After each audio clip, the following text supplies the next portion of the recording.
मध्य प्रदेश के उपचुनावी दंगल में आखिरकार कांग्रेस के दिग्गज युवा नेता और ज्योतिरादित्य सिंधिया के दोस्त सचिन पायलट की लैंडिंग भी हो ही गई।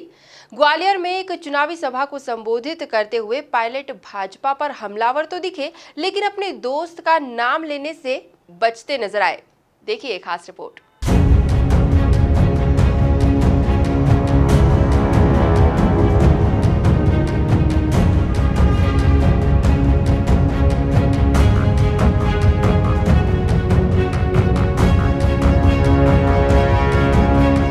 ग्वालियर चंबल के चुनावी दंगल में जिस महत्वपूर्ण सियासी खिलाड़ी की एंट्री की बात महीनों से हो रही थी, वो आखिरकार हो चुकी है।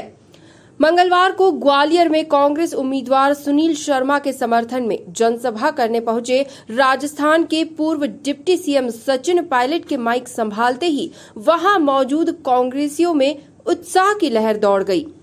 इस दौरान पायलट सीएम शिवराज पर तो खासे हमलावर रहे, मगर एक नाम उन्होंने अपनी जुबान पर लिया ही नहीं, जिसका इंतजार शायद वहां मौजूद सभी कांग्रेसी कर रहे थे। पायलट ने अपने संबोधन में एक बार भी राज्यसभा सांसद ज्योतिरादित्य सिंधिया का जिक्र भी नहीं किया। ये चुनाव क्यों हो रहे हैं, कौन करवा रहा है, किन परिस्थितियों में हो रहे हैं, ये पूरा देश, पूरी दुनिया जानती है। आज लगातार विधायकों के साथ किस प्रकार का प्रलोभन दिया जा रहा है, धमका रहे हैं, डरा रहे हैं, लालच दे रहे हैं, भगवान जाने क्या कर रहे हैं। लेकिन एक बात स्पष्ट हो चुकी है, जब इतने लंबे समय तक मुख्यमंत्री रहने के बाद जनता ने चौहान साहब को, शिवराज सिंह जी को हाथ जोड़कर यहां से विदाई करी थी, तो उनके गले नहीं उतरी और पिछले दरवाजे से दोबारा आकर यहां जनता की छाती पे बैठ गए। और मुख्यमंत्री वो कैसे हैं, जो मुझसे ज्यादा मध्य प्रदेश और ग्वालियर की जनता जानती है। इतने बड़े बड़े कांड हुए देश के इतिहास में, व्यापम से बड़ा कोई कांड नहीं हुआ। कितनी हत्याएं हुई, कितने लोग निर्दोष मारे गए, किस नेता को आज तक पकड़ा गया? चाहे डंपर का कांड हो, चाहे व्यापम का कांड हो, चाहे बजरी का हो, चाहे रेते का हो, इन सब कांडों की पोथली जब बहुत बड़ी हो गई तो मध्य प्रदेश की जनता ने कहा अब यहां से आप जाइएगा, और कांग्रेस पार्टी का, कमलनाथ जी का शासन मध्य प्रदेश में बना। लेकिन चैन से नहीं बैठे, सरकार को अस्थिर करना, सरकार को गिरा देना। और मैं तो कहता हूं, अगर आप में इतनी ताकत थी,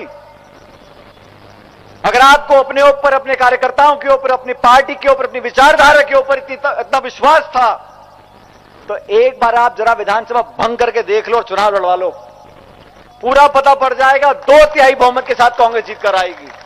वो हिम्मत नहीं है। ये चोरी छुपे, लुका छुपी, लालच, प्रलोभन, डर, भय, ये पैदा कर कर विश्वास मत हासिल करने की कोशिश की जा रही है। सचिन पायलट ने उपचुनाव को सत्य और असत्य की लड़ाई करार देते हुए जनता से जाति और मजहब से ऊपर उठकर मतदान करने की अपील की है। आज आपके बीच में एक ऐसे कर्मठ व्यक्ति को कांग्रेस पार्टी ने, कमलनाथ जी ने, सोनिया गांधी जी ने, राहुल गांधी जी ने आपको उम्मीदवार बनाया है। आप सबके भरोसे पर बनाया है। पूरी सरकार, पूरा पुलिस, पूरा प्रशासन कितनी कोशिश कर ले, लेकिन कांग्रेस के कार्यकर्ता का मनोबल कभी नहीं टूट सकता। हम सब चट्टान की तरह इनके पीछे खड़े हैं, सुनील शर्मा जी के पीछे, और आप लोगों के हाथ में बटन दबाने की ताकत है। साथियों, 3 तारीख को जो उपचुनाव होंगे, ये ना सिर्फ मध्य प्रदेश लेकिन पूरे देश की राजनीति को एक नई दिशा देगा। पूरा मुल्क जानना चाहता है, देखना चाहता है कि सत्य और असत्य, धर्म और धर्म में से आप किसको पसंद करते हो। 36 कौम के लोगों से आग्रह करना चाहता हूं, ये जात पात, धर्म, बिरादरी, गोत्र से परे हटकर उन लोगों को वोट दो जो आपके सच्चे भाव से सेवा करना चाहते हैं। कुल मिलाकर चंबल के दंगल में पायलट की एंट्री पूर्व मुख्यमंत्री कमलनाथ के चुनावी संभावनाओं को कितना मजबूत करती है, ये तो उपचुनाव के परिणाम ही बताएंगे। फिलहाल कमलनाथ सचिन पायलट के साथ अपने नए नवेले सियासी दुश्मन ज्योतिरादित्य सिंधिया को उनके ही गढ़ में घेरने में जुटे हुए हैं। Bureau report, MP news, Gwalior.